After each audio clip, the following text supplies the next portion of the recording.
अगर चीनी 20 रुपए तक पहुंची है, ये क्यों हुआ? क्या सरकार को पता नहीं था कि गन्ने का उत्पादन कम होगा, चीनी कम पड़ेगी? क्या आयात की पहले से व्यवस्था नहीं होनी चाहिए थी? आयात कौन करेगा इस सरकार में, यह भी नहीं तय हुआ।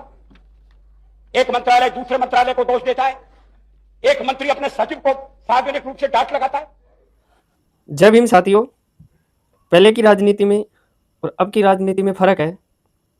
पहले जहां महंगाई बढ़ने पर सरकार जिम्मेदारी लेती थी, मंत्रालय जिम्मेदारी लेता था और उस मंत्रालय का मंत्री जिम्मेदारी लेता था, लेकिन आज की राजनीति में बढ़ती महंगाई को सरकार मूक दर्शक होकर देखती है।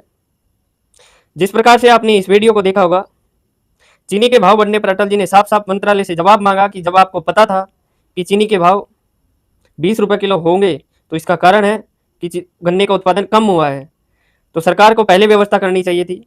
उसी प्रकार अब हुआ है। सरकार ने पेट्रोल के भाव को स्थिर रखने के लिए एथेनॉल को पेट्रोल में मिलाया। सरकार को पहले इंतजाम करने चाहिए थे कि यदि पेट्रोल में एथेनॉल मिलाएंगे तो गन्ने के उत्पादन और चीनी के उत्पादन पर प्रभाव पड़ेगा। जहां भारत चीनी आयात करता था, आज स्थिति यह आ गई है कि भारत को चीनी निर्यात करनी पड़ रही है।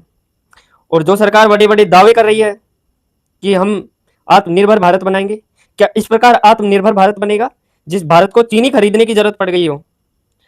और सबसे बड़ी बात है कि महंगाई की जिम्मेदारी ये सरकार नहीं लेती है कि हमारी नाकामी की वजह से, हमारी वजह से ये महंगाई बढ़ी है।